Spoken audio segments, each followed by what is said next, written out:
ഓ, അപ്പോൾ വക്കീലളിയന് പായസം ഉണ്ടാക്കാനൊക്കെ അറിയാമല്ലേ? അബി അവളെ നോക്കി ഒന്ന് കണ്ണ് ചിമ്മിക്കൊണ്ട് യാമി ഇരിക്കുന്നതിന് തൊട്ടടുത്ത് വന്നിരുന്നു കൊണ്ട് ചോദിച്ചു. നിങ്ങൾ വലിയ ദുഷ്ടനാണെന്നാണല്ലോ അബിയേട്ട ഇവിടെ ചിലരുടെയൊക്കെ അഭിപ്രായം. അതെന്താ അങ്ങനെ? അരികെ വന്നിരുന്ന അബിയെ നോക്കി ചോദിക്കുന്നതിനൊപ്പം അബിയെ നോക്കാതെ ചെറിയ ഗമയോടെ ഇരിക്കുന്ന പാറുവിനെ കൂടെ ഇടങ്ങാനായിട്ട് നോക്കി യാമി. അതിപ്പോൾ നെഞ്ചു പിളർന്ന് കാണിച്ചു കൊടുത്താലും ചിലർക്കെന്നും അത് ചെമ്പരത്തി പൂവായിട്ടേ കണ്ണിൽ കാണും യാമി. എന്ത് ചെയ്യാനാ, എൻ്റെ വിധി. അബി ഒരു നിശ്വാസത്തോടെ യാമയെ നോക്കി പറഞ്ഞതും പാറു മുഖം ചരിച്ചവനെ കാണാതെ കൊഞ്ഞനം കുത്തിക്കൊണ്ടിരുന്നു. അങ്ങനെ വിധിയാണെന്നൊന്നും പറയാൻ പറ്റില്ല, എന്തൊക്കെയോ ചിലത് ചെയ്തു കൂട്ടിയിട്ടുണ്ട്, അതാ അങ്ങനെ. യാമി മറ്റെങ്ങോ നോക്കി പറഞ്ഞതും അബി ഒരു ദയനീയ ഭാവത്തിൽ അവളെ നോക്കി. മനുഷ്യനല്ലേ, ചില തെറ്റൊക്കെ എല്ലാവർക്കും പറ്റും. അതുകൊണ്ട് പറ്റിപ്പോയതിൽ സോറി പറഞ്ഞാൽ ക്ഷമിക്കാനുള്ള മനസ്സ് മറ്റുള്ളവർ കാണിക്കണം, വേണ്ടേ? മുഖം തിരിച്ചിരിക്കുന്ന പാറുവിനെ കണ്ണെടുക്കാതെ നോക്കിക്കൊണ്ടവൻ ചോദിച്ചു. ആ, അത് ക്ഷമിക്കാം. യാമിയും പാറുവിനെ ചിരിയോടെ നോക്കി. കുഞ്ഞോൾക്ക് പക്ഷേ ഇവരുടെ സംസാരത്തിലെ ഈ താള പിശകിന് കാരണം എന്താണെന്ന് എത്ര ആലോചിച്ചിട്ടും മനസ്സിലായില്ല. പിന്നെ പാറുവിനെ കണ്ട അബി അവളെ ഒന്ന് ചൊടിപ്പിക്കാൻ നോക്കാറുണ്ട് എന്നറിയാവുന്നത് കൊണ്ട് അതായിരിക്കും എന്ന് കരുതി. ഏട്ടത്തി, ഞാൻ പോവാണേ. പിന്നെ പായസം കൊണ്ടുവന്ന പാത്രം രാത്രി ശിവേട്ടൻ വരുമ്പോൾ കൊടുത്തു വിടണം, മറക്കരുത്. യാമിയുടെയും അബിയുടെയും സംസാരം കേട്ടിരിക്കാൻ വയ്യെന്ന പോലെ പാറു പെട്ടെന്ന് എഴുന്നേറ്റുകൊണ്ട് പറഞ്ഞു. നീ ഇപ്പോൾ തന്നെ പോവാണോ? കുറച്ചു നേരം കൂടി ഇരിക്ക്, കുഞ്ഞോളൊരു ചിരിയോടെ പറഞ്ഞു. വേണ്ട, ഇനിയും ഇരുന്നാൽ ഇവിടെ ചിലരുടെയൊക്കെ എന്തെങ്കിലും കടുപ്പത്തിൽ പറഞ്ഞു പോവും, അത് ശരിയാവില്ല, ഞാൻ പോവാ. പാറു വീർത്ത മുഖത്തോടെ പടികൾ നേരെ നടന്നു. ഞാനൊരു പിറന്നാൾ സമ്മാനം തന്നാൽ സ്വീകരിക്കുമോ? അവളുടെ ദേഷ്യം കാണെ അബി ഒരു ചിരിയോടെ വിളിച്ചു ചോദിച്ചു. എനിക്കതിൻ്റെ സമ്മാനമൊന്നും വേണ്ട. പാറു അവനെ നോക്കി ചൊടിയോടെ പറഞ്ഞുകൊണ്ട് പടികൾ ഓടിയിറങ്ങി അടുക്കളയിലേക്ക് കടന്നു.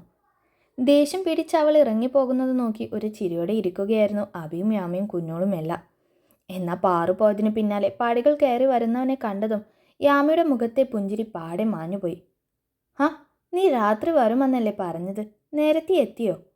നിറഞ്ഞ ചിരിയോടെ അബി അവർക്കരികിൽ നിന്ന് എഴുന്നേറ്റ് പടികൾ കയറി വരുന്ന അജുവിൻ്റെ അടുത്തേക്ക് നടന്നുകൊണ്ട് ചോദിച്ചു. ഇതിലും നേരത്തെ ഇങ്ങ് വരണമെന്നായിരുന്നു, കഴിഞ്ഞില്ല. ബാൽക്കണിയിൽ ഇരിക്കുന്ന യാമയെ നോക്കി വല്ലാത്തൊരു ഭാവത്തിൽ ഒരു പുഞ്ചിരിയോടെ അജു പറഞ്ഞതും യാമയ്ക്ക് ചെറുതായി നെഞ്ചിരി പേറിപ്പോയി. അജുവേട്ടന് പായസം വേണോ? ചെറിയച്ചനിപ്പോൾ എങ്ങനെയുണ്ട്? കുഴപ്പമൊന്നുമില്ലല്ലോ, ഹോസ്പിറ്റലിലാണോ ഇപ്പോഴും? കുഞ്ഞോളൊരു ചോദ്യത്തോടെ യാമയുടെ അടുത്ത് നിന്ന് എഴുന്നേറ്റ് അജുവിൻ്റെ അടുത്തേക്ക് ചെന്നുകൊണ്ട് ചോദിച്ചു. അജുവിൻ്റെ നോട്ടം അതിപ്പോഴും യാമയിലാണ്, മറ്റാർക്കും മനസ്സിലാവാത്തൊരു വന്യത നിറഞ്ഞ നോട്ടം. ഏയ്, ആശുപത്രിയിലൊന്നും അല്ല കുഞ്ഞോളെ, വീട്ടിൽ തന്നെയാ. ബ്ലഡ് പ്രഷർ ഒന്ന് കൂടിയതാ, അത് പെട്ടെന്ന് നോർമലാവുകയും ചെയ്തു. വേറെ കുഴപ്പമൊന്നുമില്ല. ഇതെന്താ പായസമൊക്കെ? ഇന്ന് ആരുടെയെങ്കിലും ബർത്ത്ഡേ ആണോ? അതോ വേറെ എന്തെങ്കിലും വിശേഷമുണ്ടോ? പാറു കൊണ്ടുവച്ചതിൽ ഒരു ഗ്ലാസ് പായസം ഉണ്ടായിരുന്നതെടുത്ത് തനിക്ക് നേരെ നീട്ടിയ കുഞ്ഞോളുടെ കയ്യിൽ നിന്നും അത് വാങ്ങിച്ചു കൊണ്ടവൻ ചിരിയോടെ ചോദിച്ചു. ഇത് ഇവിടെ ഉണ്ടാക്കിയല്ല, പാറു കൊണ്ടുവന്നതാ, ഇന്നവളുടെ പിറന്നാളാ. കുഞ്ഞോൾ അവളെ നോക്കി ചിരിയോടെ മറുപടി പറഞ്ഞു. ഹാ, അജു സൗമ്യമായൊന്ന് മൂളിക്കൊണ്ട് അബിയെ ഒന്ന് നോക്കി. നീ അച്ഛനെ കണ്ടോ? നാളെയാ വെന്യൂ ഗ്രൂപ്പുമായുള്ള മീറ്റിംഗ്. ഞാനും അച്ഛനും അതേക്കുറിച്ച് സംസാരിക്കുമായിരുന്നു. അജുവിൻ്റെ ആ നോട്ടം കാണെ അബി ഒരു പരുങ്ങലോടെ ആ വിഷയം മാറ്റി. ഞാൻ കണ്ടു. ടെൻഡർ എമൗണ്ട് അനിയട്ടനല്ലേ എമൗണ്ട് ഇട്ടത്, മറ്റാർക്കും അറിയില്ലല്ലോ. അജു കാര്യഭാവത്തോടെ അവനെ നോക്കി ചോദിച്ചു. ഇല്ല, അച്ഛനും ഏട്ടനുമേ അറിയൂ, ഞാൻ പോലും നോക്കിയില്ല, അബി പറഞ്ഞു. 2 ടെൻഡർ വയ്ക്കാനാ അങ്കിൾ പറഞ്ഞത്, ഒന്ന് ഞാനാ അയച്ചത്. അജു പറഞ്ഞുകൊണ്ട് മെല്ലെ ബാൽക്കണിയിൽ ഇരിക്കുന്ന യാമിയുടെ അടുത്തേക്ക് നടന്നു. യാമി എന്തോ ഒന്നും മിണ്ടാതെ ഇങ്ങനെ ഇരിക്കുന്നേ, സാധാരണ ഇങ്ങനെയൊന്നും അല്ലല്ലോ. അജു ഒരു പുഞ്ചിരിയുടെ മേൽമോടി അണിഞ്ഞ് പുച്ഛത്തോടെ ചോദിച്ചു. ഞാനൊന്നും പറയാത്തതാണോ അതോ എന്തെങ്കിലും പറയുന്നതാണോ അജുവേട്ടന് സന്തോഷം? യാമി ഒരു അലസഭാവത്തിൽ ചോദിച്ചു. എൻ്റെ സന്തോഷം എന്താണെന്ന് പറഞ്ഞാൽ യാമി അത് ചെയ്യുവോ? കുഞ്ഞോൾ കയ്യിൽ കൊടുത്ത പായസം കുടിച്ചുകൊണ്ടവൻ ചോദിച്ചു. ചെയ്യില്ല, യാമി പെട്ടെന്ന് പറഞ്ഞുകൊണ്ട് ഇരുന്നിടത്ത് നിന്ന് എഴുന്നേറ്റു. നിങ്ങൾ രണ്ടും വെറുതെ വഴക്കിന് നിൽക്കാതെ അജു ഇങ്ങ് വന്നേ, വാ. യാമിയും അജുവും കൊമ്പ് കോർക്കുന്നു എന്ന് കണ്ടതും അബി അജുവിൻ്റെ കൈ പിടിച്ച് മുന്നോട്ട് വലിച്ചുകൊണ്ട് പറഞ്ഞു. ഹാ, ഞങ്ങൾ വഴക്കിടൊന്നും അല്ലടാ, ചുമ്മാ സംസാരിക്കല്ലേ, അല്ലേ യാമി? അജു കളിയാക്കി ചോദിക്കും പോലെ യാമിയെ നോക്കി ചോദിച്ചു. അജുവിൻ്റെ നോട്ടവും ഒരിക്കലും തോൽക്കില്ലെന്നൊരു അഹങ്കാരം നിറഞ്ഞ അവൻ്റെ ഭാവവും ഒക്കെ കാണെ യാമിക്കെന്തോ വല്ലാത്ത ദേഷ്യം തോന്നി അവനോട്. അല്ല, ദേഷ്യത്തേക്കാളേറെ വെറുപ്പാണ് തോന്നുന്നത്. അതെ അതെ, സംസാരിച്ചു തുടങ്ങും. കുറച്ച് കഴിഞ്ഞാൽ വഴക്കാവും എന്നേ ഉള്ളൂ. എനിക്കറിയില്ല രണ്ടാളെ. നീ വാ, എനിക്ക് വേറെ കുറച്ച് കാര്യങ്ങൾ സംസാരിക്കാനുണ്ട്. അബി അജുവിനെ അവിടെ നിർത്താതെ പിടിച്ചു വലിച്ചു. ആ, പിടിച്ചു വലിക്കാതെടാ, ഞാൻ വരാം. യാമി, നമുക്ക് പിന്നെ വഴക്കിടാട്ടോ. പിന്നെ യാമിയുടെ ഭർത്താവിൻ്റെ വിശേഷം എന്താ? പുതിയ ബിസിനസ്സൊക്കെ തുടങ്ങിയിട്ട് അടുത്ത് തന്നെ അടച്ചുപൂട്ടി പഴയ പോലെ ഊരുതണ്ടി തുടങ്ങുമോ? പിടിച്ചു പിടിയാൽ പിടിച്ചു വലിച്ചു കൊണ്ടുപോകുന്ന അബിയുടെ തോളിലൂടെ കൈയിട്ട് നിറഞ്ഞ പുച്ഛത്തോടെ അല്പം ശബ്ദത്തിൽ അജു വിളിച്ചു ചോദിച്ചു. ഹാളിലിരിക്കുകയായിരുന്ന രാജശേഖരന്റെ കണ്ണുകൾ ആ ചോദ്യത്തോടെ പടികൾ ഇറങ്ങി വരുന്ന അജുവിനെ ഉറ്റുനോക്കി. അറിയില്ല അജുവേട്ടാ, ശിവ വരുമ്പോൾ ഞാൻ ചോദിച്ചു നോക്കാം. മറുപടി അജുവേട്ടനെ നേരിട്ട് കണ്ട് ബോധിപ്പിക്കണമെന്നും പറയാം. അതുപോരെ? അജു ചോദ്യം ഉന്നയിച്ച അതേ ശബ്ദത്തിൽ തന്നെ യാമി അവന് മറുപടി വിളിച്ചു പറയേ ശേഖരനൊപ്പം ഇരുന്നിരുന്ന സുഭദ്രാമ്മ ശരിക്കും ഒന്ന് ഞെട്ടി. കാരണം യാമി ഇങ്ങനെ ഇത്രയും ഉച്ചത്തിൽ സംസാരിക്കുന്നത് തന്നെ ഇന്ന് ആദ്യമായാണ്. അതും ഈ ഒരു രീതിയിൽ. ഇത്രയും ചൊടിയോടെ അവൾ സംസാരിക്കുമോ എന്നൊരതിശയം അവരുടെ കണ്ണിൽ നിറഞ്ഞു. ഓ, വേണമെന്നില്ല. ഏറ്റെടുത്ത കമ്പനി ആദ്യത്തെ മാസം തന്നെ നിലം പതിച്ചു എന്ന് പറയുന്നത് അവന് നാണക്കേടാവും. അതുകൊണ്ട് ഒന്നും ചോദിക്കേണ്ട, വിട്ടേക്ക്. യാമയുടെ ചൂടി കാണാൻ ശിവയെ മുൻനിർത്തി തന്നെ അവൾ വിരട്ടാൻ ശ്രമിക്കുകയാണെന്നറിയെ അജു ഒരു ചിരിയോടെ അവളോട് വിളിച്ചു പറഞ്ഞു. അങ്ങനെ ചോദ്യം ചോദിക്കുന്നവരുടെ മുന്നിൽ അവർക്ക് വേണ്ട മറുപടി കൊടുക്കാതെ നാണിച്ചു നിൽക്കുന്ന ഒരാളാ എൻ്റെ ഭർത്താവ് എന്നെനിക്ക് തോന്നുന്നില്ല അജുവേട്ടാ. വേണ്ടവർക്ക് വേണ്ടത് അവർ ചോദിക്കാതെ തന്നെ ആവശ്യത്തിൽ കൂടുതൽ കൊടുത്ത അവന് ശീലം. അതിവിടെ എല്ലാവർക്കും അറിയാലോ, ഇല്ലേ? താഴേക്കുള്ള പടികൾ ഇറങ്ങുകയായിരുന്ന അജുവിനെ നോക്കി മേലെ സ്റ്റെയർ കേസിന് വക്കിൽ വന്ന് അജുവിനെ നോക്കിക്കൊണ്ട് യാമി പറഞ്ഞതും ഗൗരവത്തോടെ ഇരുന്നിരുന്ന ശേഖരൻ്റെ ചുണ്ടിലെവിടെയോ ഒരു പുഞ്ചിരി തെളിഞ്ഞുപോയി. വീട്ടിലുള്ളവർ കേൾക്കുന്നുണ്ട് എന്നൊന്നും ഓർക്കാതെയുള്ള യാമിയും അജുവും തമ്മിലുള്ള ആ വാക്ക് തർക്കം അവിടെയുള്ള സുഭദ്രാമ്മയിലും ഒരു കളി തമാശ കാണും പോലെ പുഞ്ചിരി ജനിപ്പിച്ചു. അതെ, അങ്ങനെ കൊണ്ടും കൊടുത്തും നിൽക്കാനേ അവനെ കൊണ്ട് കഴിയൂ. അല്ലാതെ ബിസിനസ്സിൽ ഞങ്ങളോട് മുട്ടി ജയിക്കാനൊന്നും അവന് കഴിയില്ല. അജു തെല്ലൊരു അഹങ്കാരത്തോടെ യാമിയെ നോക്കി വിളിച്ചു പറഞ്ഞു. ശേഖരൻ്റെ കണ്ണുകൾ യാമിയിലേക്ക് നീണ്ടു. അവൾ എന്താണിതിന് മറുപടിയായി പറയാൻ പോകുന്നത് എന്നറിയാനുള്ളൊരു തിടുക്കമായിരുന്നു അയാളിൽ. അങ്ങനെ തീർത്തു പറയാതെ എൻ്റെ അജുവേട്ടാ, എൻ്റെ ചെക്കനെ നിങ്ങളെപ്പോലെയൊന്നും അല്ല. സകലകലാവല്ലഭന, ഒന്നിലും തോൽക്കാൻ ചാൻസ് ഇല്ല. അജുവിനെ തോൽപ്പിക്കണം എന്നൊരു ത്വരയിൽ യാമി അത്രയും ചൂടിയോടെ വിളിച്ചു പറഞ്ഞതും ശേഖരൻ്റെ ചുണ്ടിൽ മറഞ്ഞു നിന്നൊരു ചിരി തുളുമ്പി തുടങ്ങി. അതെ അതെ, സകലകലാവല്ലഭൻ്റെ എല്ലാ അഭ്യാസങ്ങളൊന്നും എൻ്റെ മോൾക്ക് തികച്ചറിയില്ല. അറിഞ്ഞ ഈ സപ്പോർട്ട് പറച്ചിലും ഉണ്ടാകില്ല. താഴെ എത്തിയതും ഹാളിൽ ചെറുചിരിയോടെ ഇരിക്കുന്ന ശേഖരനെയും സുഭദ്രയെയും കണ്ടതും അധികം ഉച്ചത്തിലല്ലാതെ ചെറിയൊരു പരിഹാസ ചുവയോടെ പറഞ്ഞുകൊണ്ട് വേഗം അവൻ്റെ റൂമിലേക്ക് കടന്നവൻ ഒപ്പം അഭിയും. തനിക്ക് ഉച്ചത്തിലൊരു മറുപടി തരാൻ കഴിയാതെ റൂമിലേക്ക് കയറിപ്പോയവനെ കാണെ യാമിയും ഒരു വിജയ ചിരിയോടെ അവളുടെ റൂമിലേക്ക് കടന്നു. ഇതാദ്യമായിട്ടാ ഇങ്ങനെ, അല്ലെങ്കിൽ ഇവിടെ ഉള്ളതേ അറിയില്ല.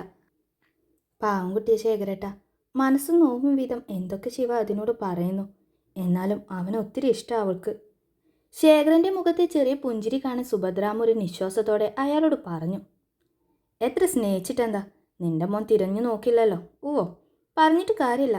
എത്രയൊക്കെ നല്ലത് കൊടുത്താലും നിന്റെ മോനെന്നും അതിനൊന്നും കുറ്റവും കുറവും പറഞ്ഞേ ശീലമുള്ളൂ. സമയം കിട്ടുമ്പോൾ ഒരു കാര്യം നീ അവനോട് പറഞ്ഞേക്ക്. നല്ലതൊന്നും ഈശ്വരൻ ഒത്തിരി നാൾ ആർക്കു വേണ്ടിയും വെച്ച് നീട്ടില്ല. തരുമ്പോൾ കൈ നീട്ടി വാങ്ങിയില്ലെങ്കിൽ പിന്നെ കാലിന് വീണ് കെഞ്ചാലും തരില്ലെന്ന് പുള്ളി അങ്ങ് തീരുമാനിക്കും. ഹാളിൽ നിന്നും റൂമിലേക്ക് നടക്കിയ ശേഖരൻ ഒരു വല്ലായ്മയോടെ അവരോട് പറഞ്ഞതും സുഭദ്രാമ്മയുടെ മുഖം അത് കേട്ട് ആകെ വാടിപ്പോയി. അപ്പം നീയും യാമിയും തമ്മിൽ വിദ്വേഷത്തിലല്ല കഴിയുന്നത് എന്നായിരിക്കില്ലേ അവൻ കരുതിയിട്ടുണ്ടാവുക. ശിവയോടൊപ്പം ബൈക്കിൽ എങ്ങോട്ടോ പോയി വരികയായിരുന്ന സച്ചുവിനോട് യാമി ഇന്ന് അജുവിനെ കുറിച്ച് പറഞ്ഞതൊക്കെ ശിവ പറഞ്ഞതും സച്ചു ചോദിച്ചു. അങ്ങനെ ചിന്തിക്കാനേ വഴിയുള്ളൂ. ശിവ അലസമായി. എന്നാൽ താനും യാമിയും തമ്മിലൊരടുപ്പമുള്ളത് അജു അറിയേണ്ടതില്ലായിരുന്നു എന്നൊരു ഭാവത്തിൽ പറഞ്ഞു. ശരിക്ക് നിങ്ങൾ തമ്മിലിപ്പോൾ എങ്ങനെയാ? സച്ചു സംശയത്തോടെ ചോദിച്ചു. ആര് തമ്മിൽ?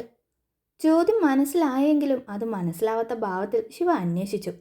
എടാ, നീയും യാമിയും നിങ്ങളിപ്പോൾ എങ്ങനെയാ? ഇപ്പോഴും ഡിവോഴ്സ് വേണമെന്ന് തന്നെയാണോ നിനക്ക്? അതോ? സച്ചു ഏറെ ആകാംക്ഷയോടെ ചോദിച്ചു. അതോ? മുഴുവൻ കേൾക്കണം എന്ന പോൽ ശിവ ചോദ്യം പൂർത്തിയാക്കാനായി ആവശ്യപ്പെട്ടു.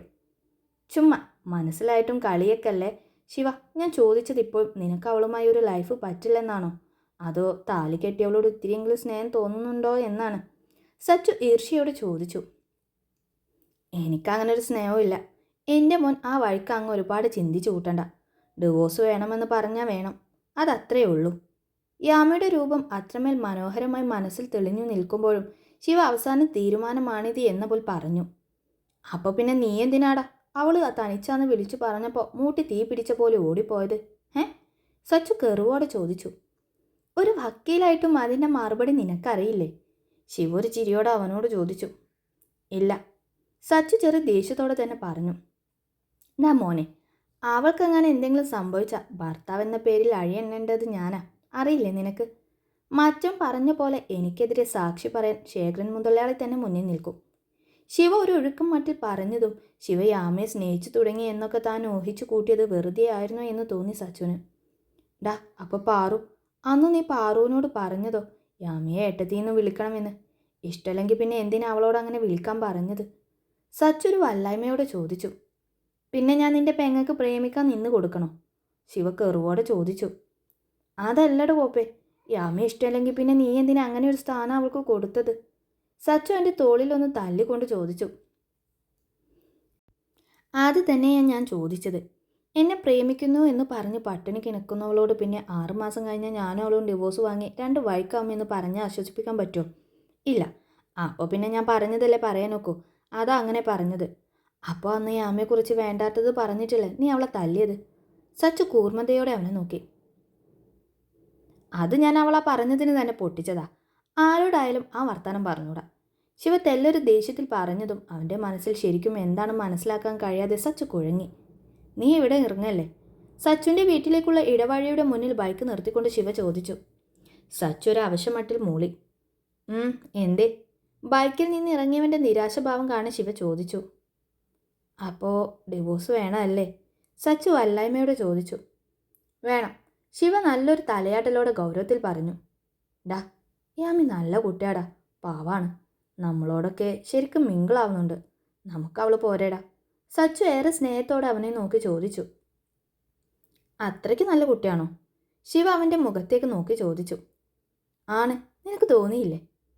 ഇല്ല, ഇനിയിപ്പോൾ നല്ലതാണെങ്കിൽ തന്നെ എനിക്ക് വേണ്ട, നീ ചെല്ല്. ശിവ ഒരു ചിരിയോടെ പറഞ്ഞുകൊണ്ട് സച്ചുവിൻ്റെ മറുപടിക്ക് നിൽക്കാതെ ബൈക്ക് മുന്നോട്ടെടുത്തു. സച്ചു ഒരു ദീർഘശ്വാസത്തോടെ ബൈക്ക് ഓടിച്ചു പോകുന്നവനെ നോക്കി നിന്നു. സമയം രാത്രി 11 മണി കഴിഞ്ഞിട്ടുണ്ട്. അന്ന് പതിവ് തെറ്റിച്ച് ശിവ സിറ്റൗട്ട് വഴിയായിരുന്നു വീട്ടിലേക്ക് കയറിയത്. ഡോർ ലോക്ക് ചെയ്തിട്ടില്ലായിരുന്നത് കൊണ്ട് തന്നെ അവൻ ഡോർ തുറന്ന് നേരെ അകത്തേക്ക് കയറി. ഹാളിലും മറ്റും ലൈറ്റ് ഓഫ് ചെയ്തിട്ടുണ്ട്. എല്ലാവരും അവരവരുടെ റൂമിലാണ്. അടുക്കളയിലെ ലൈറ്റ് മാത്രം ഇനിയും അണയാതെ കത്തുന്നത് കാണി ശിവ നേരെ അങ്ങോട്ട് നടന്നു. അടുക്കള തിണ്ണയിൽ കയറിയിരുന്ന് ഫോൺ സ്ക്രോൾ ചെയ്ത് ചെറിയ ശബ്ദത്തിൽ റീൽ കണ്ടിരിക്കുന്ന യാമിയെ കണ്ടതും ശിവയുടെ ചുണ്ടിൽ ചെറിയൊരു ചിരി തെളിഞ്ഞു. നിന്നോട് ഞാൻ പറഞ്ഞതല്ലേടി മാമി, നീ എന്നെ ഉറക്കൊഴിച്ച് കാത്തിരിക്കുമൊന്നും വേണ്ടാന്ന്. ഹാളിൽ നിന്നും അടുക്കളയിലേക്കുള്ള വാതിൽ ചാഞ്ഞു നിന്നുകൊണ്ടവൻ അല്പം ഗൗരവത്തോടെ ചോദിച്ചതും പെട്ടെന്ന് കേട്ട ശബ്ദത്തിൽ യാമി ഞെട്ടിപ്പോയി. പെടുന്നതിനെ മുഖം ഉയർത്തി നോക്കിയതും കണ്ടു വാതിലിൽ ചാഞ്ഞു നിന്ന് ഗൗരവത്തോടെ തന്നെ നോക്കുന്നവനെ. ഇന്ന് രാവിലെ പോയതാണ്, പിന്നെ ഇപ്പോഴാ വീട്ടിലേക്ക് വരുന്നത്. നേരത്തെ പോയത് കൊണ്ട് തന്നെ എന്നത്തെയും പോലെ 12 മണിയൊന്നും ആവില്ലെന്ന് തോന്നി. അതാ റൂമിലേക്ക് പോകാതെ കാത്തിരുന്നത്. മനുഷ്യൻ പേടിച്ചു പോയി. തിണ്ണയിൽ നിന്നും ഇറങ്ങി നെഞ്ചിൽ കൈവച്ചുകൊണ്ട് അവൾ ശിവയുടെ അടുത്തേക്ക് ചെന്നുകൊണ്ട് പറഞ്ഞു. ചെറിയ പേടിയൊക്കെ നല്ലതാണ്. ശിവ അവളെ അടിമുടി ഒന്ന് നോക്കിക്കൊണ്ട് ഗൗരവം വിടാതെ തന്നെ പറഞ്ഞു. നീയൊന്നും കഴിച്ചില്ലല്ലോ, ചോറ് വിളമ്പട്ടെ ഞാൻ? പതിവില്ലാത്ത ആ ഗൗരവം കാണി യാമി അല്പം മയത്തിൽ അവനോട് ചോദിച്ചു. സരസ്വ എന്തേ? ചോദിക്കുന്നതിനൊപ്പം സരസ്വതിയമ്മ കിടക്കുന്ന റൂമിലേക്ക് നടക്കാനാഞ്ഞതും യാമ അവൻ്റെ കൈത്തണ്ടിൽ പിടിച്ചു നിർത്തി. ഞാനെടുത്ത് തരാം. യാമ അവൻ്റെ കണ്ണിലേക്ക് നോക്കി മെല്ലെ പറഞ്ഞു. വേണ്ട. ശിവയും അവളുടെ കണ്ണിലേക്ക് ഉറ്റുനോക്കിക്കൊണ്ട് പറഞ്ഞു. വെറുതെ വാശി കാണിക്കല്ലേ ശിവ, ഞാൻ വിളമ്പിത്തരാം. വാ, അമ്മ ഇന്ന് നേരത്തെ കിടന്നു, ഇപ്പോൾ ഉറങ്ങിക്കാണും. യാമ അവൻ്റെ കയ്യിൽ പിടിച്ച് ടേബിളിനരികിലേക്ക് വലിച്ചുകൊണ്ട് പറഞ്ഞു. വേണ്ട, എനിക്ക് ചോറ് വിളമ്പിത്തന്ന് നീ ബുദ്ധിമുട്ടണ്ട. ഉറക്കൊഴിക്കാതെ പോയി കിടന്നുറങ്ങാൻ നോക്ക്. എൻ്റെ കാര്യങ്ങളൊക്കെ ഞാൻ തന്നെ നോക്കിക്കോളാം. ശിവ അവളുടെ കൈ വിടിയിച്ചുകൊണ്ട് ചൂടിയോടെ പറഞ്ഞുകൊണ്ട് കയ്യിലെ ലാപ്പിൻ്റെ ബാഗ് തിണ്ണയിൽ വെച്ച് വേസിൽ പോയി കൈ കഴുകി. യാമയുടെ മുഖം ഒരു കൊട്ട വീർത്തു. അവൾ വേഗം ചെന്ന് ഒരു പ്ലേറ്റ് എടുത്ത് അവനുള്ള ചോറും കറിയും എല്ലാം പാകത്തിൽ വിളമ്പി ടേബിളിലേക്ക് വെച്ചതും ശിവ കൈ കഴുകി അങ്ങോട്ടേക്ക് വന്നു. ഇരിക്ക്. അവളൊരു ചൊടിയോടെ അവൻ്റെ കൈ പിടിച്ച് കസേരയിലേക്ക് ഇരുത്തി. വേണ്ട, എനിക്ക് വേണ്ടത് വിളമ്പി കഴിക്കാൻ എനിക്കറിയാമെന്ന് പറഞ്ഞില്ലേ ഞാൻ? അവൾ ഇരുത്തിയെടുത്ത് നിന്ന് എഴുന്നേൽക്കാൻ തുനിഞ്ഞുകൊണ്ട് ശിവ പറഞ്ഞു. ദേ നോക്ക്, നിനക്ക് വാതിൽ തുറന്ന് തരുന്നതിലും ഭക്ഷണം എടുത്ത് തരുന്നതിലും എനിക്ക് യാതൊരു ബുദ്ധിമുട്ടുമില്ല. രാവിലെ നിന്നെ ദേഷ്യം പിടിപ്പിക്കാൻ വെറുതെ പറഞ്ഞതാ. അത് ഹേർട്ടായെങ്കിൽ സോറി. പോരെ, ഇനി ഇവിടെ ഇരുന്ന് കഴിക്ക്. യാമി വീർത്തൊരു മുഖത്തോടെ അവനെ പിടിച്ച് കസേരയിലേക്ക് തന്നെ വലിച്ചിരുത്തിക്കൊണ്ട് പറഞ്ഞു. ശിവ അവളുടെ അടുത്തേക്ക് കണ്ണെടുക്കാതെ ഉറ്റുനോക്ക്. അവൾ പാവല്ലേടാ, നല്ല കുട്ടിയല്ലേ. കുഞ്ഞൊരു സഹതാപത്തോടെയുള്ള സച്ചുവിൻ്റെ വാക്കുകളാണ് ശിവയുടെ കാതിൽ കേട്ടത്. അവൻ അവളെ ഭാവമാറ്റമില്ലാതെ അങ്ങനെ നോക്കിയിരുന്നു. ഒരു മസ്റ്റാർഡ് യെല്ലോ കളർ ചുരിദാറാണ് അവളുടെ വേഷം. ഡാർക്ക് ബ്ലൂ നിറത്തിലുള്ള ഷോൾ അലസമായി കഴുത്തിലൂടെ ഇട്ടിട്ടുണ്ട്. എല്ലില്ലാത്ത ഈ നാക്കും വെച്ച് എന്നെ എന്തൊക്കെ പറഞ്ഞിട്ടുണ്ട്. ഒന്നുമല്ല. ഞാൻ എന്തെങ്കിലും പറഞ്ഞ അത് പ്രശ്നം. ഇനിയും ഭക്ഷണം കഴിക്കാതെ തന്നെ ഉറ്റുനോക്കുന്നവനെ കാണി യാമി അവൻ കേൾക്കാതെ പരിഭവത്തോടെ പെറുപെറുത്തു. നീ എന്തെങ്കിലും പറയുന്നുണ്ടോ? ശിവ ചോദിച്ചു. ഇല്ല. യാമി അവന് കുടിക്കാനുള്ള വെള്ളം ഗ്ലാസ്സിലേക്ക് ഒഴിച്ചു കൊടുത്തുകൊണ്ട് ഇല്ലെന്നൊരു തലയാട്ടലോടെ അവൻ്റെ അരികിൽ തന്നെ കസേര ഇട്ടിരുന്നു. ഇപ്പോൾ സോറിയൊക്കെ പറഞ്ഞിട്ട് നാളെ മറ്റന്നാൾ എനിക്ക് ഈ വിളമ്പി തന്നതിൻ്റെ കണക്കെങ്ങാനും പറഞ്ഞ എടുത്ത് ഏതെങ്കിലും കനാലിൽ കൊണ്ടുപോയി തള്ളു ഞാൻ. പറഞ്ഞില്ലെന്ന് വേണ്ട. ഭക്ഷണം കഴിച്ചു തുടങ്ങി അവൻ അവളെ നോക്കി ചൂടിയോടെ പറഞ്ഞു. ഞാനൊരു കണക്കും പറയില്ല, പോരെ? യാമി തെല്ല് വീർത്ത മുഖത്തോടെ ചോദിച്ചു. ഹാ, എന്നാ നിനക്ക് കൊള്ളാം. ശിവമെല്ലെ അവൾ വിളമ്പി കൊടുത്ത ചോറ് കഴിച്ചു തുടങ്ങിക്കൊണ്ട് പറഞ്ഞു. ഇന്ന് ഓഫീസിൽ ലീവല്ലേ? എന്നിട്ട് നീ എവിടെയായിരുന്നു ഇത്രയും നേരം? യാമി അവനെ നോക്കി മെല്ലെ ചോദിച്ചു. പോയതും വന്നതൊക്കെ നീ ചോദിക്കുമ്പോൾ നിന്നോട് പറയാൻ നീ എൻ്റെ ഭാര്യയൊന്നും അല്ലല്ലോ, ആണോ? ശിവ ചൂടിയോടെ ചോദിച്ചു. യാമി അവനെ കൂർത്തൊരു നോട്ടം നോക്കി. എന്തേ, ആണോ? അവളുടെ നോട്ടം കാണി അവൻ പിന്നെയും ചോദിച്ചു. യാമി മറുപടി പറയാതെ അവനിൽ നിന്നും മുഖം തിരിച്ച് മറ്റെങ്ങോ നോക്കിയിരുന്നു. ശിവ അവളെ നോക്കിക്കൊണ്ട് തന്നെ ആ ചോറ് മുഴുവൻ അല്പം വേഗത്തിൽ കഴിച്ചു. നീ കഴിച്ചില്ലേ? കഴിച്ച് എഴുന്നേറ്റ് കൈ കഴുകാൻ എഴുന്നേറ്റ് കൊണ്ട് അവൻ അവളോട് ചോദിച്ചു. യാമി ഒന്നും മിണ്ടിയില്ല. ഡീ മാമി, നിന്നോടാ ചോദിച്ചത്, നീ കഴിച്ചില്ലേന്ന്. മറുപടി പറയാതെ നിൽക്കുന്നവളെ കാണി അവൻ കൈ കഴുകുന്നിടത്തേക്ക് ഒന്ന് അവളെ തിരിഞ്ഞു നോക്കിക്കൊണ്ട് അവൻ ഒന്നുകൂടെ ചോദിച്ചു. കഴിച്ചു. യാമി മെല്ലെ പറഞ്ഞു. എങ്കിൽ പിന്നെ അത് ചോദിക്കുമ്പോൾ പറഞ്ഞൂടെ നിനക്ക്? ശിവ കെറുവോടെ ചോദിച്ചു. കൂടെയുള്ളയാൾ കഴിച്ചോ ഇല്ലയോ എന്ന് ഭക്ഷണം കഴിച്ച് കൈ കഴുകുമ്പോഴല്ല, കഴിക്കാൻ തുടങ്ങുമ്പോഴാ. അതാ മര്യാദ. യാമി ചുടിയോടെ അവനോട് പറഞ്ഞു. ഓ, ഞാനൊരു മനുഷ്യപ്പറ്റില്ലാത്ത വെട്ടുപോത്തല്ലേ, ഇത്രയൊക്കെ മര്യാദയേ എനിക്കുള്ളൂ. ശിവ അലസമായി പറഞ്ഞുകൊണ്ട് ഹാളിലേക്ക് നടക്കുമ്പോഴാണ് അജുവിൻ്റെ ഡോർ പെട്ടെന്നാരോ തുറക്കുന്ന പോലെ കണ്ണിൽപ്പെട്ടത്. അവനൊരു സംശയത്തോടെ അവിടെ തന്നെ നിന്നു. നീ പൊക്കോ, ഞാൻ ഈ പാത്രം കഴുകി വെച്ചിട്ട് വരാം. റൂമിലേക്ക് പോകാതെ അവിടെ ഹാളിലായി നിൽക്കുന്നവനെ കാണാൻ 1-2 പാത്രം ഉള്ളത് കഴുകി വെക്കുകയായിരുന്ന യാമി അവനോട് പറഞ്ഞു. ശിവയുടെ ശ്രദ്ധ അത് അജുവിൻ്റെ റൂമിൻ്റെ ഡോറിലേക്ക് തന്നെയായിരുന്നു. അവിടെ ഒരു നിഴലനക്കം കണ്ടതും തങ്ങളെ നിരീക്ഷിച്ചുകൊണ്ട് അവിടെ അജു നിൽക്കുന്നുണ്ട് എന്ന് ശിവയ്ക്ക് മനസ്സിലായി. ഡോറടിച്ച് ലൈറ്റ് ഓഫ് ചെയ്തു വാ, പാത്രമൊക്കെ രാവിലെ കഴുകാം. അജുവിൻ്റെ റൂമിൻ്റെ ഡോറിലേക്ക് തന്നെ ശ്രദ്ധിച്ചുകൊണ്ട് അവൻ അടുക്കളയിലേക്ക് നോക്കി യാമയോട് പറയെ യാമി അവനെ ഒന്ന് നോക്കി. വാ. അതുവരെ ഇല്ലാത്ത ഗൗരവത്തോടെ അവൻ അവളെ വീണ്ടും വിളിച്ചതും യാമി ഇതെന്ത് പറ്റി എന്ന പോലെ സംശയത്തിൽ നോക്കി നിന്നുപോയി. ഇനിയും മേധനെ കാത്താടി ഇവിടെ നിൽക്കുന്നെ, വിളിച്ചാൽ വന്നൂടെ നിനക്ക്? അവൻ അല്പം ശബ്ദം ഉയർത്തി തന്നെ പറഞ്ഞു. ഒരു കാരണവുമില്ലാതെ ശിവയുടെ ദേഷ്യം കൂടുന്നു എന്ന് കണ്ടതും യാമി കൈയൊന്ന് വൃത്തിയിൽ കഴുകിക്കൊണ്ടൊരു സംശയഭാവത്തിൽ അവൻ്റെ അടുത്തേക്ക് വന്നു. ആ ലാപ്പ് പിന്നെ നിന്റെ മറ്റോനെടുക്കോ? നേരത്തെ അവൻ വെച്ച ലാപ്പ് കണ്ണ് കാണിച്ച് അത്രയും ഈർഷ്യയോടെ ചോദിച്ചതും യാമി വല്ലാത്തൊരു ഭാവത്തിൽ അവനെ നോക്കിക്കൊണ്ട് ആ ബാഗ് എടുത്തവൻ്റെ അരികിലേക്ക് വന്നു. ഞാൻ നിന്നോട് പറഞ്ഞതാ, വെറുതെ ഇങ്ങനെ നല്ല പിള്ള ചമഞ്ഞൻ്റെ പിന്നാലെ വരണ്ടെന്ന്. എത്ര പറഞ്ഞാലും മനസ്സിലല്ലേ നിനക്ക്? അല്ലേ നല്ല നാലെൻ്റെ കയ്യിൽ നിന്ന് കിട്ടിയാലേ നിനക്ക് ബോധം വരുള്ളൂ. അരികെ വന്ന് നിന്നവളുടെ കവളിൽ മെല്ലെയൊന്ന് കുത്തിപ്പിടിച്ചു കൊണ്ടവൻ കാലിയോടെ ചോദിച്ചതും യാമി അവനെ വല്ലാത്തൊരു വീർപ്പുമുട്ടലോടെ നോക്കി. ശരിക്കും അവനെന്തിപ്പോൾ പറ്റിയത് എന്നവൾക്ക് മനസ്സിലായില്ല. ഇത്രയും നാൾ തന്നോട് കാണിച്ച സൗഹൃദം പോലും നഷ്ടപ്പെടുകയാണ് എന്ന് തോന്നി അവൾക്ക്. അവൻ്റെ ദേഷ്യം എന്തിനാണെന്ന് അറിയാതെ ഒരു പകപ്പോടെ തന്നെ വെറുപ്പോടെ നോക്കുന്നവൻ്റെ കണ്ണിലേക്ക് നോക്കി നിൽക്കെ അവളുടെ മിഴികൾ എന്തിനോ നിറഞ്ഞു തുടങ്ങി. ഈ പൂങ്കണ്ണീര് കാണിച്ചൊന്നും എന്നെ പാട്ടിലാക്കാൻ നിനക്ക് കഴിയില്ല, അതാദ്യം മനസ്സിലാക്ക്. നീ ഉണ്ടല്ലോ എന്നെ ചതിച്ചതാ.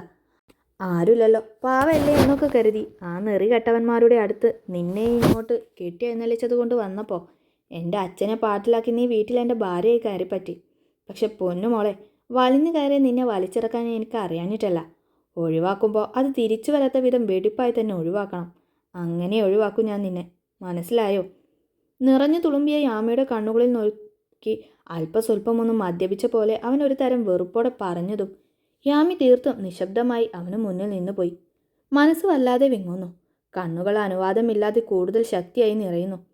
അവളുടെ ആ നിൽപ്പ് അവൻ്റെ നെഞ്ചിലൊരു വിങ്ങലുണ്ടാക്കിയെങ്കിലും അജുവിൻ്റെ മുന്നിൽ ഇങ്ങനെ നിന്നു നോക്കൂ എന്നൊരു ഉദ്ദേശത്തോടെ അവൻ ദേഷ്യം വിടാതെ നിന്നു. നിനക്കെന്താ പറ്റിയേ? നീ നീ മദ്യപിച്ചിട്ടുണ്ടോ? ഇടറിത്തുറങ്ങിയൊരു സ്വരത്തിൽ അവൾ അവനോട് ചോദിച്ചു.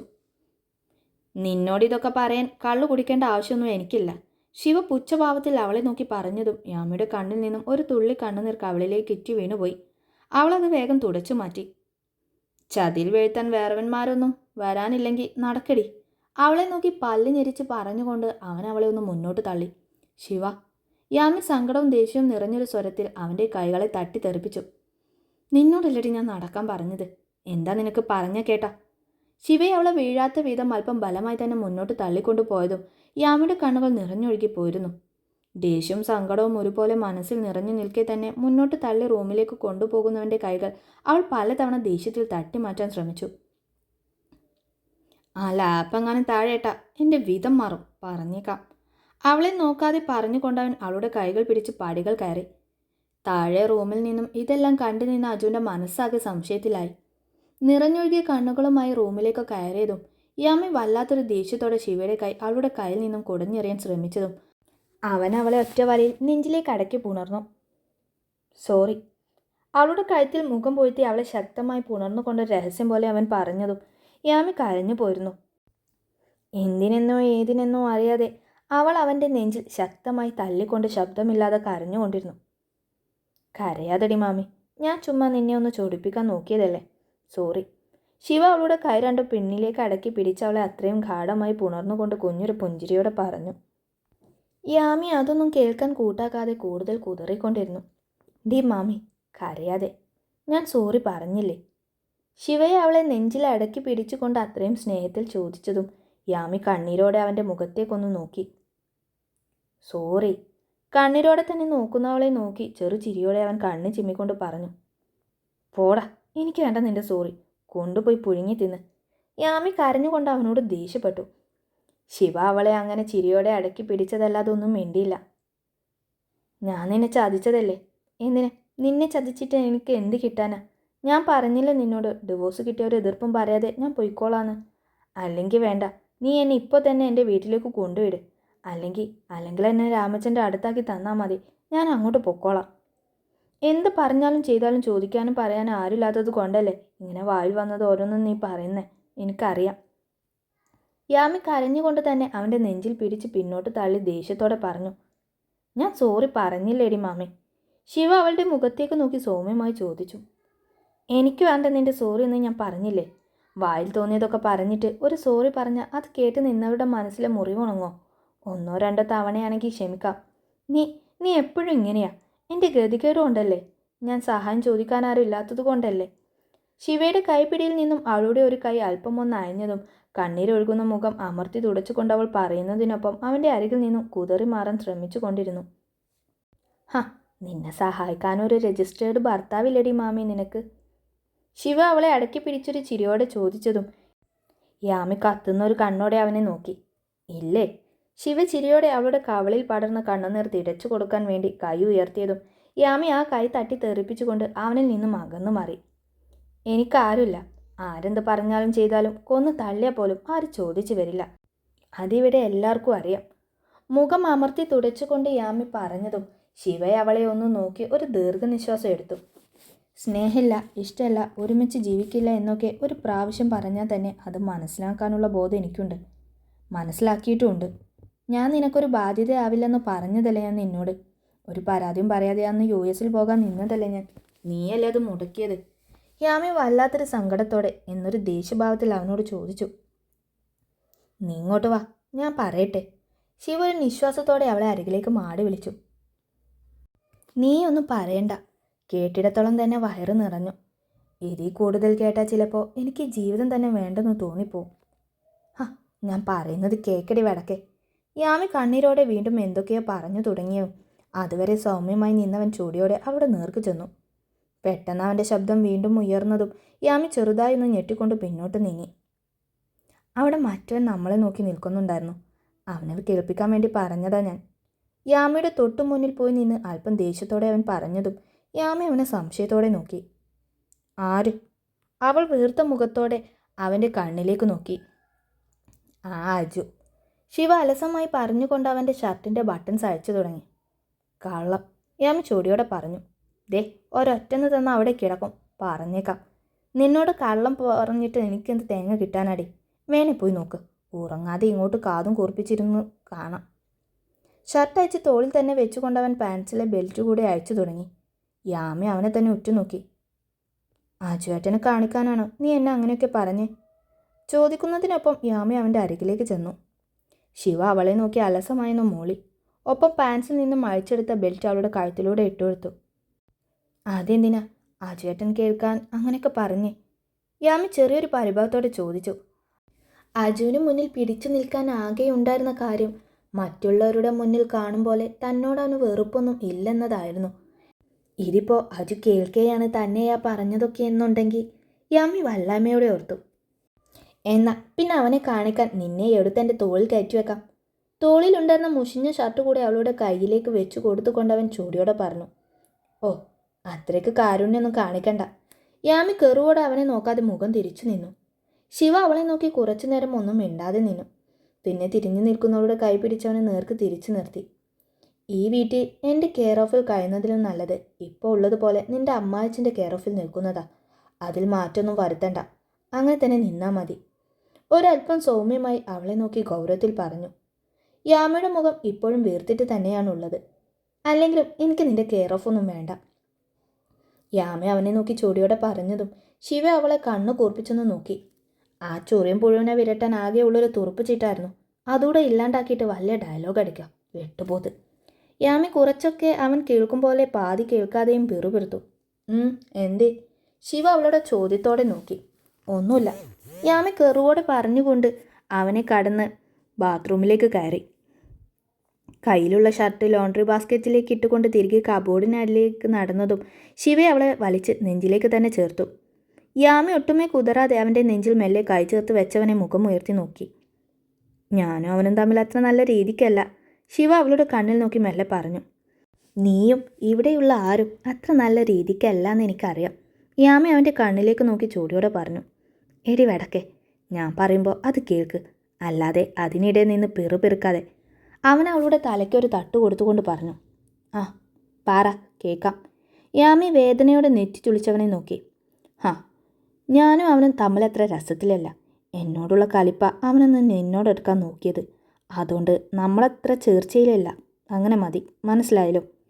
അവളുടെ ഇടുപ്പിലൂടെ ചുറ്റിപ്പിടിച്ച് കവളിലേക്ക് പാറിക്കിടന്ന മുടി മെല്ലെ ഒതുക്കി വെച്ചു കൊടുത്തുകൊണ്ടവൻ പറയെ യാമ അവൻ്റെ മുഖത്തേക്ക് നോക്കി വല്ലാത്തൊരു ഭാഗത്തിൽ നോക്കി അങ്ങനെ നിന്നുപോയി.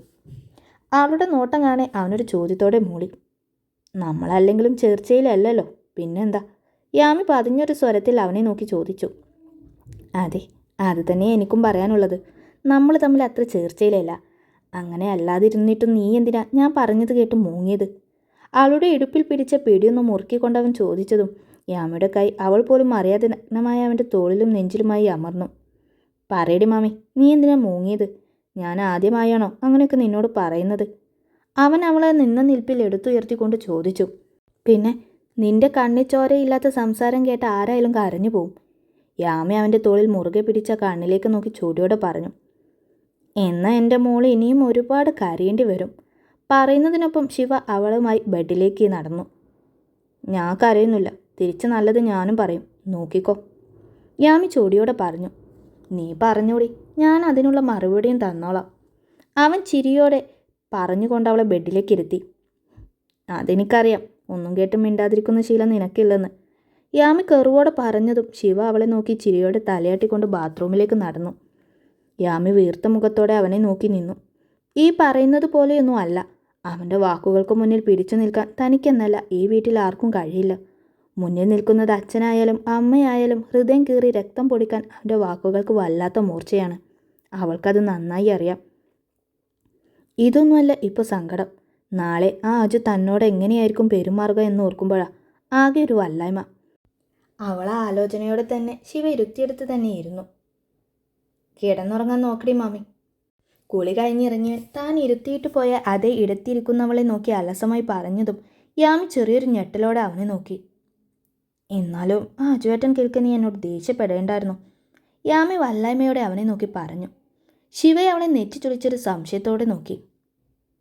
അന്ന് രാത്രി നീ എന്നെ വിളിക്കാൻ വന്നത് കണ്ട് നമ്മൾ തമ്മിൽ ഒടുക്കത്തെ ഇഷ്ടത്തിലാണെന്നൊരു വിചാരം ഉണ്ടായിരുന്നു പുള്ളിക്ക്. അതൊക്കെ ഇന്നത്തോടെ തീർന്നില്ലേ? അവളാകെ വല്ലായ്മയോടെ പറഞ്ഞു. അങ്ങനൊരു വിചാരം അവന് വേണ്ടെന്നാടി മാമിയും ഞാൻ പറഞ്ഞത്. അത് നിനക്ക് നല്ല പണിയാവും. ഇതാകുമ്പോൾ ചെറിയ ചൊറിച്ചിലേ ഉണ്ടാവൂ. അത് നീ തിരിച്ചും ചൊറിഞ്ഞോ? അപ്പോൾ പ്രശ്നം തീർന്നില്ലേ? ശിവ ഒരു ടീഷർട്ട് എടുത്തിട്ട് കൊണ്ട് ബെഡിലേക്ക് വന്നിരുന്നു കൊണ്ട് പറഞ്ഞു. അതിന് ചെറിയ ചൊറിച്ചിലൊന്നും അല്ല ആൾക്കുള്ളത്. യാമി അവൾ കിടക്കുന്ന ഭാഗത്തേക്ക് നീങ്ങി ഹെഡ് ബോർഡിൽ ചാഞ്ഞിരുന്നു കൊണ്ട് പറഞ്ഞു. അങ്ങനെ ചൊറിച്ചിൽ കൂടുമ്പോൾ നീ എന്നോട് പറ, ഞാൻ നോക്കിക്കോളാം. അവൻ മെല്ലെ കണ്ണുകൾ അടച്ച് കിടന്നുകൊണ്ട് പറഞ്ഞു. ഓ, എനിക്ക് നിൻ്റെ ഒരു സഹായവും വേണ്ട. എനിക്ക് തരുന്നത് തിരിച്ചു കൊടുക്കാൻ എനിക്കറിയാം. യാമി കെറുവോടെ അവനെ നോക്കി പറഞ്ഞു. അതെനിക്കറിയാം. കൊടുക്കാൻ എൻ്റെ മോളൊട്ടും ബാക്കിലല്ലെന്ന്. അങ്ങനെ കൊടുത്ത് ഹോസ്പിറ്റലിൽ കിടന്നവൻ ഡിസ്ചാർജായി എഴുന്നേറ്റ് നടക്കാനായിട്ടുണ്ട്. നാളെ മുതൽ ഓഫീസിലേക്കുള്ള പോക്കും വരവുമൊക്കെ അബിയുടെ കൂടെ തന്നെയാക്കാൻ നോക്ക്. അല്ലെങ്കിൽ ഓഫീസിൽ പോകുന്നില്ലെന്ന് വെക്ക്. ശിവ കണ്ണു തുറക്കാതെ തന്നെ കാര്യമായി പറഞ്ഞതും യാമി ഒരു നടുക്കത്തോടെ അവനെ നോക്കി. ശിവ, നീ നീ ആരെക്കുറിച്ചാ പറഞ്ഞേ? യാമി ഒരു പതർച്ചയോടെ അവനോട് ചോദിച്ചു. നീ പള്ളിക്ക് കത്തി കുത്തി കയറ്റിയില്ലേ, ആ ജയപാലിൻ്റെ അനിയൻ. എന്താ അവൻ്റെ പേര്? ശിവ ആലോചനയോടെ ചോദിച്ചു. ഇന്ദ്രൻ. യാമി നന്ദി നേർത്തു പോയൊരു സ്വരത്തിൽ പറഞ്ഞു. ഇന്ദ്രനും ചന്ദ്രനും ഒക്കെ പൂർണ്ണ ആരോഗ്യവാനായിട്ടുണ്ട്. എൻ്റെ മോളൊന്ന് സൂക്ഷിക്കുന്നത് നല്ലതാണെന്നാ ഞാൻ പറഞ്ഞത്. തല ചരിച്ച് അവളെയൊന്ന് നോക്കിക്കൊണ്ടവൻ പറഞ്ഞു. ഞാനെന്തിനാ സൂക്ഷിക്കുന്നേ? അവളൊരു വിക്കലോട് ചോദിച്ചു. അവന് പേടിയില്ലേ നിനക്ക്? ശിവ അവളെ നോക്കി കാര്യമായി ചോദിച്ചു. ഞാനെന്തിനാ പേടിക്കുന്നേ? എന്നെ രക്ഷിക്കാൻ രജിസ്റ്റേർഡായൊരു ഭർത്താവില്ല എനിക്ക്. ആദ്യത്തെ ആ ഭയം മറന്ന് ചുണ്ടിലൊരു ചിരി ഒളിപ്പിച്ചുകൊണ്ട് അവനോട് ചോദിച്ചു. ഓ, ഭണത്താവിൻ്റെ സഹായമൊന്നും വേണ്ടെന്നാണല്ലേടി നീ കുറച്ചു മുമ്പ് വീമ്പിളക്കിയത്? കെറുവോടെ ചോദ്യത്തോടെ അവൻ അവളെ നോക്കി തലയ്ക്ക് കൈ കൊടുത്ത് ചെരിഞ്ഞു കിടന്നു. ഞാനങ്ങനെയൊക്കെ പറഞ്ഞാലും നീ എന്നെ സഹായിക്കണം. അങ്ങനെയാ സ്നേഹമുള്ള ഭർത്താക്കന്മാർ. യാമി അവനെ നോക്കാതെ ചിരി ഒതുക്കിക്കൊണ്ട് തന്നെ പറഞ്ഞു. അതിനാരും നിന്നെ സ്നേഹിക്കുന്നു? ശിവമെല്ലെ അവളുടെ അടുത്തേക്കൽപ്പം നീങ്ങിക്കിടന്നൊരു ചൂടിയോടെ ചോദിച്ചു. നിന്റെ വായിലിരിക്കുന്നതൊക്കെ ഒന്നും മിണ്ടാതെ കേൾക്കുന്നില്ലേ ഞാൻ? അപ്പോൾ ഒന്ന് സഹായിക്കാനുള്ള സ്നേഹമൊക്കെ എന്നോട് കാണിക്കാം. യാമി വീർത്ത മുഖത്തോടെ പറഞ്ഞു. നീ ഒന്നും മിണ്ടാതെ കേട്ട് നിൽക്കുന്നു അല്ലേ? ശിവ ഒരു ഊന്നലോടെ ചോദിച്ചു. ഞാനൊന്നും പറയാറില്ല. യാമി അവനെ നോക്കാതെ അത് തന്നെ പറഞ്ഞു. ശരി, നീയൊന്നും പറയാറില്ല, സമ്മതിച്ചു. ഭർത്താവ് ഭാര്യയെ സഹായിക്കാന്നേറ്റ സ്ഥിതിക്ക് ഭാര്യയ്ക്ക് ഭർത്താവിനും ചില സഹായങ്ങളൊക്കെ ചെയ്യാം. എന്താണെന്നറിയില്ല, നല്ല തലവേദന. എൻ്റെ മോളൊന്ന് മസാജ് ചെയ്തേ. കിടക്കാതെ ഹെഡ് ബോർഡിൽ ചാഞ്ഞിരിക്കുന്നവളുടെ മടിയിലേക്ക് തല വെച്ച് കിടന്നുകൊണ്ടവൻ പെട്ടെന്ന് പറഞ്ഞതും യാമി ഒന്ന് വിറച്ചുപോയി. ഞാനോ? അവൾ വിക്കലോടെ ചോദിച്ചു. പിന്നെ നീയല്ലാതെ. ചുമ്മാ വിറച്ചിരിക്കാതെ ചെയ്യ് പെണ്ണെ, പ്ലീസ്. അവൻ വല്ലാത്തൊരു കൊതിയോടെ അവളുടെ കൈ പിടിച്ച് തലയിൽ വെച്ചുകൊണ്ട് ആ മടിയിൽ പതുങ്ങി കിടന്നു. വിക്സ് പുരട്ടണോ? തെല്ലൊരു പരിഭവത്തോടെ അവൾ അവനോട് ചോദിച്ചു. അതൊന്നും വേണ്ട, മെല്ലെ ഒന്നിങ്ങനെ മസാജ് ചെയ്താൽ മതി. അവളുടെ കണ്ണുകളിലും ശബ്ദത്തിലും എന്തിനേറെ തൻ്റെ നെറ്റിയിൽ തൊട്ടാറുന്ന കൈകളുടെ മൃദു സ്പർശനത്തിൽ പോലും ആ പരിഭ്രമം അവൻ അറിയുന്നുണ്ടായിരുന്ന കൊണ്ട് തന്നെ കണ്ണു തുറന്നവളെ നോക്കാതെ തന്നെ മെല്ലെ അവൻ പറഞ്ഞു. യാമി നേർത്തൊരു മൂളലോടെ മെല്ലെ അവൻ്റെ നെറ്റിയിലും മുടികളിലുമായി മസാജ് ചെയ്തു തുടങ്ങിയതും ചുണ്ടിൽ ഒളിപ്പിച്ചു പിടിച്ചൊരു കള്ളച്ചിരിയോടെ അവൻ അവളുടെ മടിയിൽ പതുങ്ങി കിടന്നു.